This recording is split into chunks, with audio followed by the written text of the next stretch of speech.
압도적 재미 매불쇼. 자, 이제 한미 정상회담을 앞두고 있습니다. 굉장히 중요한 외교 이벤트가 있는데요. 네. 관련한 이야기 전문가들과 함께 이야기 나눠보겠습니다.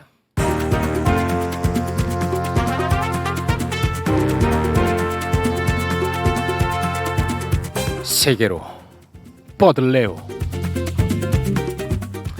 김준영 의원님 어서 오십시오. 네, 안녕하십니까. 네, 반갑습니다. 어떻게 조금 언짢으셨는지요? 아닙니다. 뭐 네. 정치적 미래가 불투명한 김씨입니다. 또 마음속에 또 오늘 그 말씀 안 하셨다고. 아까 저한테 그 말 안 했지 하고 하시더라고요. 네, 고맙습니다. 자, 그리고 중국통 김희교 교수님 오랜만에 박수로 맞이합니다. 안녕하세요. 네, 반갑습니다. 고맙습니다. 자, 오늘 어떤 이야기 가지고 오셨는지 저희에게 보따리를 풀어주시기 바랍니다. 조금 지나긴 했지만 주말을 지나면서 8.15 메시지가 나왔잖아요. 예. 네. 저는 의미가 있다고 생각하는데 그 실용 외교는 일종의 방법론이잖아요. 근데 네. 내용은 아니잖아요. 그러니까 국익을 지켰다는 것인데 보통 8.15는 대북 메시지하고 대일 메시지가 나오는데 이것 역시 윤석열을 뒤집고 제자리로 돌아가는 과정이라고 저는 생각합니다. 네. 왜냐하면 대일 메시지도 사실은 일본과의 관계를 윤석열식이 아니라 미래를 지향하겠다는 것이고 가장 큰 차이는 이겁니다.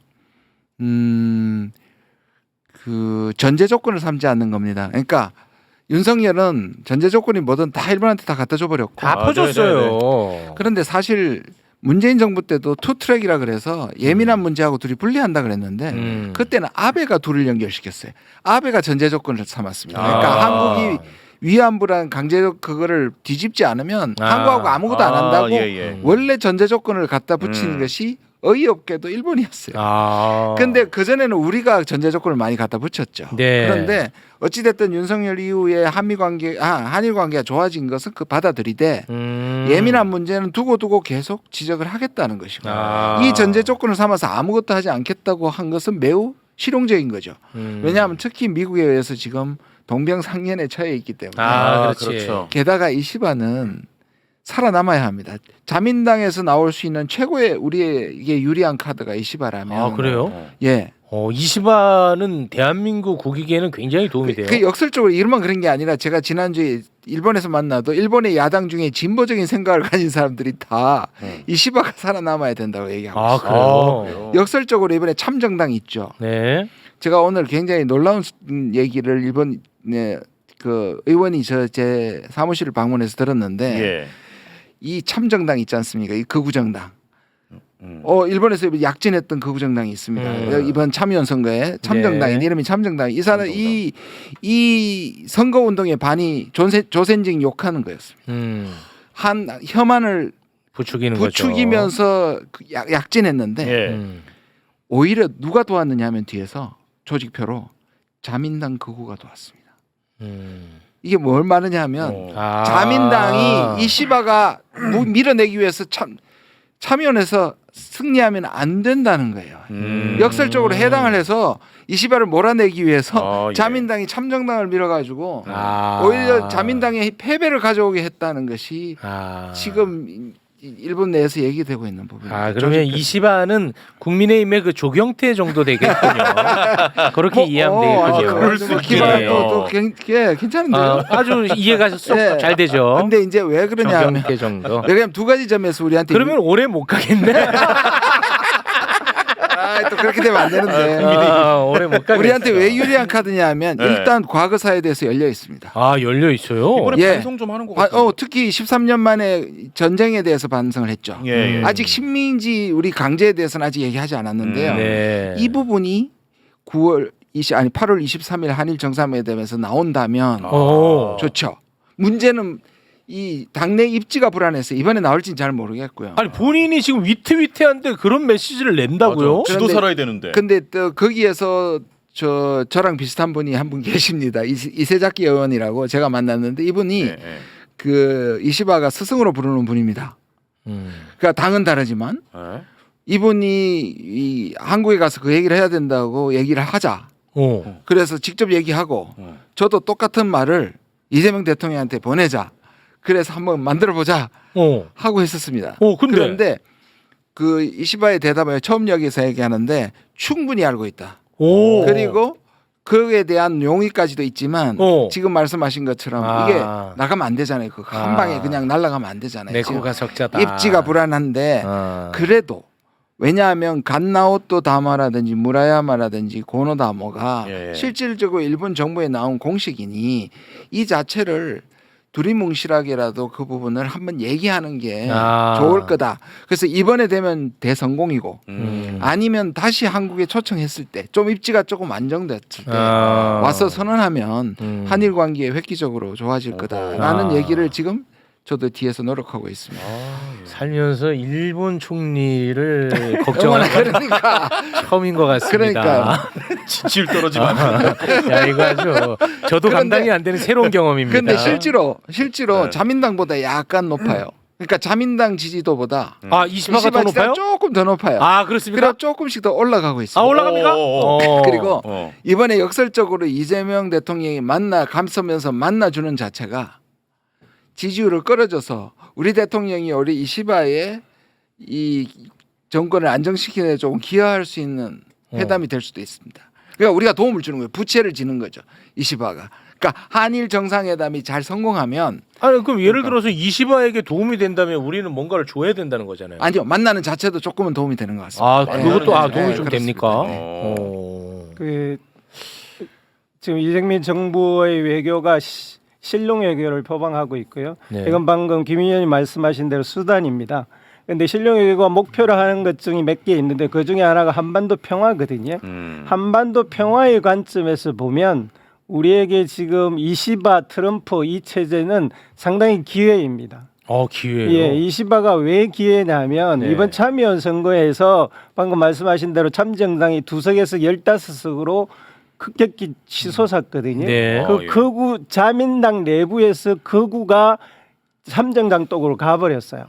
그러니까 자민당이 기존의 자민당이 어떤 당이었습니까? 아베 이시바를 이으면서 일본 보수가 극우화되는데 굉장히 중심이 되었던 당 아닙니까? 그렇습니다. 이번에 계기로 이 자민당이 느슨해지고 분열되고 해체되는 과정에 놓여 있어요. 그래서 이시바는 그 중에서도 상당히 중도적인 그리고 참정당과 확실히 구분되는 노선을 택하고 있습니다. 그런 점에 있어서는 동북아 평화에서 이시바가 계속 유지를 하거나 이시바가 자민당의 중심이 되는 것이 굉장히 중요하고요. 중국에서도 이시바에 대해서 그런 측면에서 굉장히 기대가 큽니다. 그래요? 예. 왜냐하면 중국도 그러니까 그거가 얘기하는 대동아 공영권이 아니고 한중일의 협력이 중요하다고 얘기하는 사람입니다. 아시아 지역의 협력이 중요하다고 생각하는 사람이에요. 이시바가. 살아남아야겠죠? 이거는 좀 진짜 처음이에요. 이거. 이시바. 야 불안하네. 이시바는 근데 가능성은 좀 있다고 봅니까? 그래도 계속 살아남을 아까 가능성? 말씀드린 것처럼 지금 처음에 거의 지금 퇴진 분위기였잖아요. 그랬잖아요. 그게 또 극우의 아까 전략이라고 말씀드렸고 그거에 비해서 조금씩 안정을 찾아가고 있긴 합니다. 그래서 지금 얘기는 9월까지는 최소한 살아남을 거다. 그다음에 이제 연말까지는 살아남을 거다 이런 얘기가 나오고 있습니다. 이시바가 도움이 되는 것이 이번에 미국이 기존의 동맹관계, 호혜적인 동맹관계에서 철저히 거래적으로 닫겠죠. 일본을 다 일종의 수탈 같은 방식으로 뜯어냈지 않습니까? 일본 국민들이 거기에 대한 피해의식이 지금 상당히 높아 있는 상황이거든요. 그런 상황에서는 어떤 국가와 적대적 관계에 있을 때 그 나라는 단결이 필요한데요. 그런 점에 있어서 이시바는 관세 협상 이후로 지지율이 좀 올라갔습니다. 그리고 이런 점에서 이번에 정상회담이 또 다른 측면에서 의미가 있다라고 생각을 하는데요. 왜냐하면 미국이 지금 일본과 우리를 완전히 동맹관계에서 거래관계로 변환을 시켜버렸거든요. 그렇다면 이제 기존에 미국이 방향을 정하고 한국과 일본이 따라가던 방식에서 이제는 한국과 일본도 독자적으로 살국리를 만들어내야 된단 말입니다. 그 중에 하나가 뭐냐 하면 일본과 한국이 미국이 완전히 안 가지고 있는 게 있어요. 그게 제조업입니다. 그 제조업 한복판에 조선업이 있고요. 예를 들어서 마음 먹고 한국과 일본이 조선업을 가지고 미국과 딜을 하면 상당한 협상력을 가질 수밖에 없어요. 그래요? 미국은 지금 배를 전혀 못 만들고 있거든요. 그런데 중국과 해군력 경쟁에서 갈수록 떨어지고 있단 말입니다. 그런 측면에 있어서는 한국과 중국, 한국과 일본의 제조업이 절대적으로 필요한데 지금 각각의 국가를 분할해서 그들이 요구를 관철했었는데 만약 이런 상황에서 한국과 일본이 손을 잡는 제스처만 하더라도 미국은 상당히 긴장할 수밖에 없습니다. 그 한일 제조 뭐 예를 들어서 제조 연대 그거는 그러면 이재명 대통령의 의지가 좀 있는지 그리고 이시바의 의지가 있는 건이에요? 저는 있다고 생각하고요. 양쪽 다 있다고 봐요? 왜냐하면 그래. 미국이 한참 처음에 트럼프가 관세 압박을 했을 때 들고 나온 게 한중일 FTA였습니다. 그러니까 뭐냐면 제조업 세계 1, 2, 3, 4위가 한, 중, 일 그리고 독일입니다. 그러니까 세계 제조업의 8, 90%를 차지하고 있는 것이 이 네 나라예요. 그러면 그중에 한중일이잖아요. 그럼 이 한중일의 협력을 이시바가 얘기했고 그러니까 우리로 봐서는 미국이 중국을 싫어하잖아요. 그러면 우리가 옛날에는 중국하고 먼저 했는데 일본하고 먼저 통해서 중국으로 가면 미국을 견제할 수 있고 지금 독일도 불만이 엄청 많습니다. 미국 때문에 독일 경제가 제조업 흔들리고 있거든요. 에너지를 제대로 싸게 공급받다가 미국으로부터 비싼 LNG를 받으면서 독일이 흔들린단 말이에요. 폭스바겐이 거의 부도나기 직전이거든요. 그러니까 독일도 여기 끌려 들어올 수도 있습니다. 그래요? 그러면 이거를 좀 크게 보고 우리나라가 그걸 오히려 선도할 수도 있습니다. 한중일 독 이렇게 이게 세계 제조업 경쟁력 1, 2, 3, 4위입니다. 우리가 3위고요. 또 하나는 환율 문제입니다. 일본과 우리가 공동으로 대응할 수 있는 것이 미국은 이 관세 협상이 끝나고 나면 그 다음에 환율로 자국이 유리한 위치를 점하려고 하고 있고요. 그 대표적인 타켓이 일본입니다. 그래서 이미 일본한테는 환율 조정을 하겠다라고 통보를 했는데 일본이 뭐라 그랬냐면 단번에 놓으라고 말했거든요. 이건 우리나라도 타켓이 될 수 있습니다. 그런 점에 있어서 한국과 일본이 뭔가 공동 전선을 취하면 미국이 금융업들이 한국과 일본을 타켓으로 해서 뭔가 수탈을 하려고 하는 시스템에 대응할 수 있는 큰 힘이 됩니다. 이미 일본은 대응하기 시작을 했어요.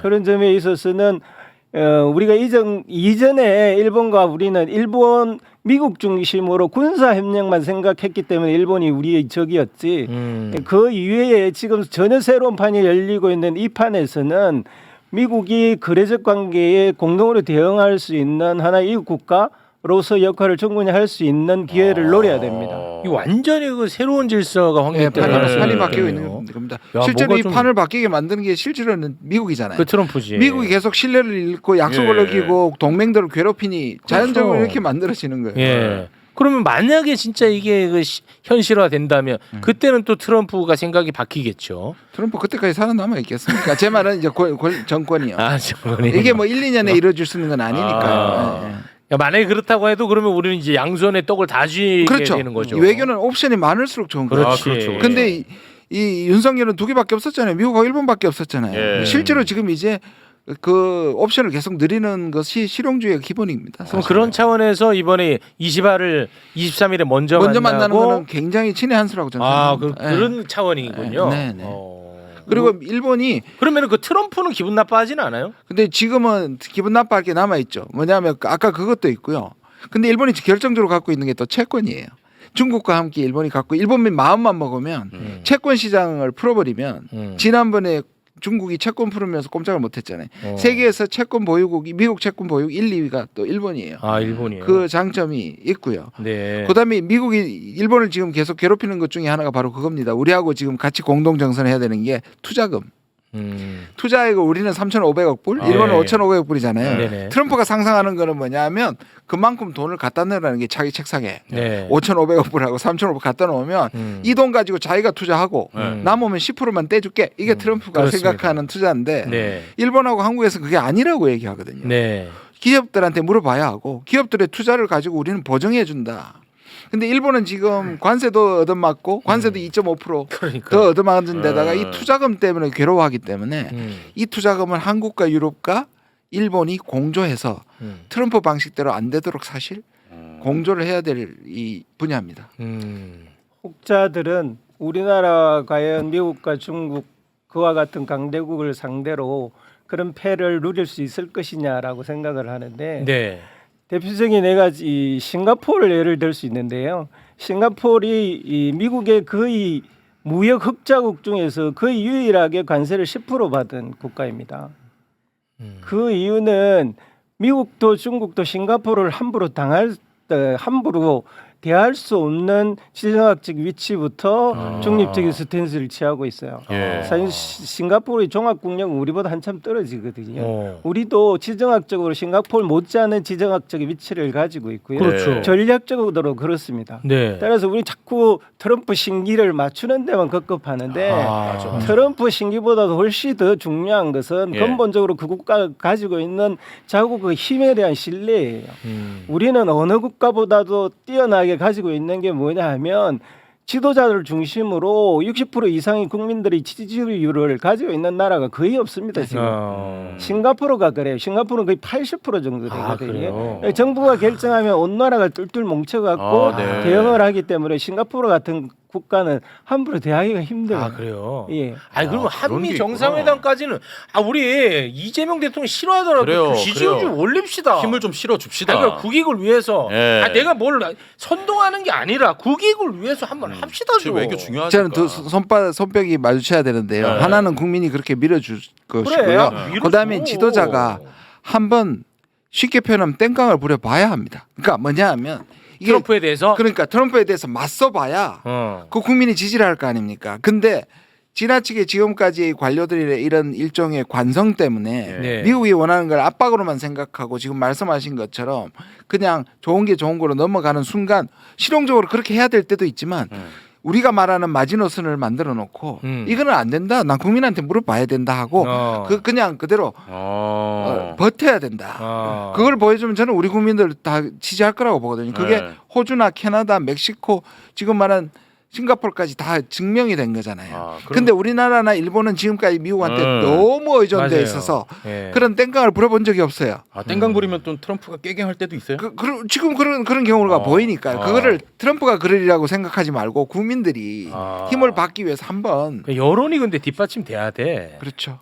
여론이. 그 두 가지가 같이 합쳐져야 예. 된다고 저는 개개가 내가 브라질하고 인도인데요. 브라질하고 인도에 트럼프가 미쳐가지고 50%의 관세를 때렸어요. 인도는 러시아한테 석유 산다는 핑계로 때렸고요. 이 브라질은 소보나라고 하는 극우 보우소나루. 대통령, 보우소나라고 하는 극우 대통령을 감옥에 가두었다고 그 핑계로 이제 50%를 떼었습니다. 기본적으로는 이 두 국가를 미국 편으로 만들기 위한 전략으로 때렸는데요. 네. 문제는 두 나라가 다 필요 없어 50% 때려. 그리고 다른 행보를 지금 하고 있습니다. 인도는 지난 한 8년 동안 중국과 척을 지고 있다가 이번 달 말에 중국에 다시 들어가 시진핑 주석을 만나서 우리끼리 잘해보자라고 이야기하기 시작했고요. 브라질은 우리 미국에서 무역 12%밖에 안 돼. 이거 다른 나라에 팔 수 있다라고 하니까 중국에서 곧바로 야 우리 니네들 커피 다 사줄게 전화를 한 거예요. 그랬어요? 그래서 지금 그들은 우리는 그런 군력적인 협상 안 한다고 지금 버티고 있습니다. 그렇게 되니까 어떻게 미국이 더 다급해진 거예요. 미국의 커피의 80%가 브라질에서 들어옵니다. 아 그래요. 또 그래. 이제 미국 식혜 마셔. 우리 이때 또 빈틈 노리는 겁니다. 네. 항상 국익 위주로 가는 거야. 우리는. 네. 알겠습니다. 자 신기하네. 그러면은 23일에는 이제 한일 정상회담이 있고 25일에는 이재명 대통령이 워싱턴으로 날아가는데 예. 거기서 트럼프가 뭐 예를 들어서 어떤 괴롭힘 카드를 내놓을 수 있어요? 일단 아젠다는 세 가지로 모아집니다. 하나는 이제 관세 협상에 대해서 어떻게 할 것인가, 더 좋을 것인가, 그러니까 더 우리의 목을 왜냐하면 이제 해석이 다른 부분, 네. 더 해댈 것이냐, 아니면 오히려 트럼프는 저는 두 번째 가능성도 있다고 보는데 자기가 잘했다고 했잖아요. 그러면 이거 잘했다고 그냥 얼버무리고 갈 가능성도 매우 있다. 저는 뭐 일각에서 뭐 디테일 해가지고 미국 쪽으로 다시 한다. 제가 보기엔 그거보다는 트럼프 한 번 더 자랑하고 갈 거다. 오히려 그쪽을 주목해줬으면 좋겠고 두 번째는 이제 안보 압박이에요. 안보? 왜냐하면 지난번에 우리 위성락 안보실장하고는 패키지들로 가져가서 안보와 경제를 같이 하려고 했는데 미국이 거절했습니다. 하고 안보는 따로 하겠다고 했고 지금 나오고 있는 동맹의 현대화라든지 그다음에 분담금 증액이라든지 국방비 증액이라든지 이 부분의 압박이 제일 걱정되는 부분이긴 합니다. 지금 제가 좀 있는데요. 그게 이제 저 세 가지 중에 제일 문제가 될 것이고 이게 아마 초점이 될 텐데요. 뭐 방위비 분담금은 알겠고 네. 그 동맹 현대화는 뭐예요? 그러니까 제가 꾸준히 얘기했던 미국이 계속적으로 용어를 지금 개발하고 있는 겁니다. 전략적 유연성입니다. 전략적 유연성 말씀드렸잖아요. 미군을 활용해서 북한을 지키는 붙박이 군이 아니라 중국 쪽으로 활용하겠다는 것이고 게다가 더 나아가서 한국하고 일본을 동원해서 중국을 막겠다는 거예요. 그걸 이름 좋게 동맹 현대화로 지금 바꾸고 그게 동맹 현대화야. 그러니까 이게 긍정적인 말은 국민이 모르게 자꾸 긍정적인 말을 하고 있는 거예요. 근데 여기는 돈은 트럼프가 강조하고 있고 분담금하고 국방비는 트럼프의 관심사고 뒤에 동맹 현대화는 군부의 관심사입니다. 더 위험한 거는 두 번째입니다. 그러니까 트럼프와의 사이에 간극이 좀 있습니다. 이걸 잘 이용하셔야 됩니다. 근데 트럼프는 별로 관심 없어요? 트럼프는 그 부분에서 알지도 못하고 크게 관심이 없습니다. 돈이구나 그냥. 근데 이 동맹 현대화는 그 전략적 유연성이라는 것이 2002년부터 군부가 꾸준히 한국한테 요구했고 요새 와서는 굉장히 공격적으로 왜냐하면 둘 다 이 트럼프도 자기 요구에 안 하면 그리고 군부도 자기 요구 안 하면 감축하거나 철수한다는 압박을 하고 있거든요. 주한미군을. 그러니까 이 기회다 싶어서 지금 올라타고 있는 것이 군부거든요. 그래서 오히려 이 돈 문제를 좀 시간을 끌면서 오히려 트럼프를 설득하고 하고 트럼프는 오히려 이러한 복잡한 이 동북아에서 미군이 개입되는 걸 오히려 원하지 않습니다. 그러니까 그 부분을 잘해야 되는데 이번에 미국에서는 계속 명시적으로 이 전략적 유연성에서 동의해라. 그러면 방법이 있습니다. 두 가지인데요. 첫 번째는 노무현 대통령이 했던 말입니다. 뭐예요? 미국의 전략적 유연성의 필요성은 알지만 이것을 한반도 내에 사용할 때는 한국의 허락을 받아야 된다. 한국의 동의를 받아야 된다. 그냥 한국의 동의라고 얘기했습니다. 한국의 동의 없이 미군을 빼서 쓸 수는 없다고 얘기를 했기 때문에 이걸 마지노선으로 얘기를 하면 되고요. 더 압박할 때는 그냥 까면 됩니다. 우리 국민한테. 이거는 우리가 국민들한테 물은 적이 없다. 주한미군이 여기 와 있는 것은 대북 억지용이지. 이걸 빼서 다른 데를 공격해서 우리가 중국한테 보복받을 수 있으니 이거는 국민투표를 붙여야 되고 국회 통과해야 된다. 그렇게 마지노선을 정하고 가야 된다. 그래서 아까 제가 뭐 땡깡이라는 표현했지만 사실 정확한 용어는 아니죠. 우리가 그걸 말고 우리가 생각하는 원칙을 딱 해야 된다. 원칙을 딱 정해두고 그거를 그 이상은 양보하면 안 되고. 결국 말씀하신 건 또 우리 여론이 뒷받침돼야 됩니다. 그리고 세 번째는 제일 그래도 우리한테는 좀 희망적인 얘기입니다. 왜냐하면 트럼프가 우리한테 주는 유일한 긍정성은 바로 북한 문제입니다. 북한 문제에 대해서 여전히 트럼프는 북한하고 대화하고 싶어 하니까. 지금 제가 들은 얘기인데 관세 협상에도 심지어 관세 협상 담당자들이 와가지고 왜 북한이 안 나오냐고 수시로 물었다고 얘기합니다. 그러니까 전혀 상관이 없는 관세 협상 중에도 미국의 고위 관리들이 들어. 근데 북한은 왜 안 나와? 뭘 안 나와요? 협상이 안 나오냐고 우리한테 끊임없이 물었다고 합니다. 그만큼 지금 트럼프의 큰 머릿속에는 북한이 더 똑같습니다. 가자나 이쪽에서 해결하고 싶은 것처럼 러우 전쟁처럼 북한하고 빨리 하고 싶은데 북한이 대답을 안 하니 근데 최근에 어찌됐든 불만 섞였지만 북한이 대답이 나왔잖아요. 그래서 루비오가 우리도 관심 있다. 그래서 이 부분은 오히려 이 대통령이 가가지고 트럼프를 한껏 띄워주셔도 된다. 당신은 피스메이커다. 특히 지금까지 4개의 나라들의 협상을 이끌어냈거든요. 지금 그 콩고하고 르완다, 그다음에 캄보디아, 태국, 그다음에 인도, 파키스탄. 아제르바이잔하고 아르메니아 이 4개를 일단 해냈습니다. 그리고 지금 러우 전쟁도 그 직전이고요. 그래서 아마 이걸 한껏 띄워줘서 일단은 패싱이고 뭐고 북미가 연결되게 만들어 놓는 것이 좋습니다. 북미가 연결될 수 있게끔. 알겠습니다. 너무 근데 좀 희망으로만 돌리셔가지고. 아니요, 그런가요? 앞부분은 그렇지만 그래도 세 번째 안은 트럼프를 칭찬하고 뭔가 좀 반대 의구를 받아올 수 있는 좋은 카드이다 생각이 들었어요. 네. 지금 이 시기에 트럼프가 우리에게 나쁜 점이 있고 좋은 점이 있는데요. 나쁜 점은 자꾸 경제적으로 돈을 뜯어내려고 하니까 네, 그렇죠. 나쁜 거고요. 좋은 점은 뭐냐면 이 양반이 뭐 그게 상 때문이든 국내 정치 때문이든 상관없이 세계의 평화에 관심이 많아요. 그래서 지금 이번 회담에 저는 두 가지가 명확하게 걸려 있다고 생각하는데요. 전시작전금을 포함해서 한반도 평화를 이룰 수 있는 뭔가 새로운 출발점을 얻어내올 기회이기도 하고요. 또 반대편에서는 뭐 어려운 말로 동맹의 현대화, 뭐 전략적 유연성 이렇게 표현을 하지만 쉽게 말하면은 우리나라를 중국을 방어하는 항공모함으로 쓰겠다. 네. 그 항공모함으로 사용할 출발점이 될 수도 있어요. 그러니까 이번 정상회담은 굉장히 중요합니다. 네. 근데 아마도 지금 전체적인 분위기를 볼 때는 이재명 대통령도 잘 알고 있기 때문에 네. 이 동맹의 현대화라는 이름에 진행되는 항공모함으로 갈 가능성은 높지는 않다고 생각하는데요. 네. 그런 소극적인 방어 수준에서 넘어서서 설령 돈을 좀 양보하더라도 우리나라 주권을 다시 회복하는 기틀로 만들어서 전작권도 가져오는 방향으로 회담을 하시고 그리고 남북 간의 적대적 관계도 미국이 도울 수 있는 뭔가를 이야기를 하고 왔으면 좋겠습니다. 네. 알겠습니다. 야, 이번 회담은 진짜 궁금하다. 이게 상황에 따라서 우리나라의 미래를 결정할 수 있는 진짜 굉장히 궁금하네. 이거 하고 나면은 저희가 한동안 이거 굉장히 깊이 있게 많이 다뤄야 될 것 같아요. 꼭 얘기하고 싶은 게 뭐냐면 트럼프가 지금 제일 싫어하는 게 협정문입니다. 잘 아시잖아요. 네, 뭐 그래서 남기는 거 싫어하죠. 공동 성명을 미국 쪽에서 안 하고 싶어 할 거예요. 네. 거의 확실합니다. 왜냐? 네. 그게 묶이고 싶어 하지 않으니까. 이분은 그냥 그 트루스 소셜에 그냥 SNS에서 올려보고 싶어하고 네. 지금까지 협정 안 하잖아요. 그냥 일본 사인펜을 확 치고 오자로 바꾸는 걸 좋아하잖아. 그래서 공동 성명이 안 나올 수도 있는데 아마 국내 또 보수 언론들이 그것도 못했다고 욕할 뭐 거예요. 그렇겠죠. 그런데 이것도 실용적으로 생각해야 되는 게 뭐냐면 미국이 트럼프가 안 묶이는 건 우리도 안 묶이는 거예요. 협정문이 없으면 우리도 안 묶이는 그렇지. 거예요. 그러면 우리도 그거에 대해서 우리 해석을 하면 되는 겁니다. 그렇지. 그래서 꼭 공동 성명에 집착하지 말라고 하고 싶습니다. 알겠습니다. 야, 이게 진짜 궁금하네. 네, 가장 중요한 것 같네요, 진짜.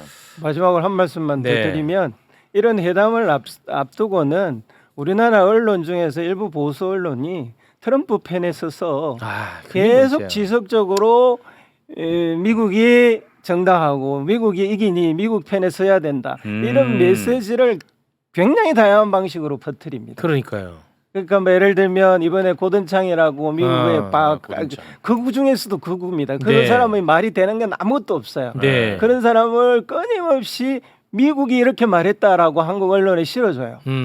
저런 일들이 지속적으로 벌어지고 있습니다. 그래서 이게 트럼프 생각이고 이게 미국이기 때문에 반미주의자인 이재명 대통령은 미국에 가서 틀림없이 실패하고 돌아올 거야. 한미동맹을 망칠 거다. 네. 저기 있지 않습니까? 이런 이야기를 계속 하는 거예요. 이게 고든창이 더힐이라는 것에 기고한 건데 의미 없어. 한국의 반미 대통령이 워싱턴에 온다. 이 의미 없다고. 너가 대한민국을 대표하냐? 너가? 너보다 또 아니죠. 너보다 또 더 이상해. 말이 안 되는 거고. 그래서 이 대한민국 이 매국 언론이 이 문제 결국은 여론에도 영향을 끼칠 거고 대통령실도 영향을 안 받을 수 없을 겁니다. 게다가 미국이 이걸 모르겠습니까? 미국도 활용할 거 미국이 아니에요. 활용할 거 그렇죠. 아닙니까? 그럼. 그러니까 이게 협상에 그걸 불리하게 만드는 매국 짓입니다. 그러니까 우리나라에 도움이 되는 게 하나도 없는데. 결국은 여론, 건강한 여론이 뒷받침되면은 대한민국 정부도 당당하게 협상에 임할 수 있는 겁니다. 그런 역할, 여론 형성의 역할을 해주셔야 돼요, 두 분이. 네, 그런 점에서 이 최욱 씨의 역할도 큽니다. 협상에 나가는 좀 잘하십시오. 역고 협상에 나가는 협상팀의 대통령한테 반미주의자 이런 딱지를 붙이고 협상에 임하라 그러면 맞아요. 뭐 하는 짓입니까? 그거는 도대체 어느 나라 국민인지 맞습니다. 생각을 해봐야 됩니다. 네, 알겠습니다. 자, 그러면 두 분과는 여기서 인사를 나누고요. 오늘 3부 또 큰 거 옵니다, 여러분. 큰 거 옵니다. 진짜 3부 큰 거니까요. 3부 꼭 함께해 주시기 바라겠습니다. 함께해 주신 두 분 대단히 고맙습니다. 감사합니다. 감사합니다.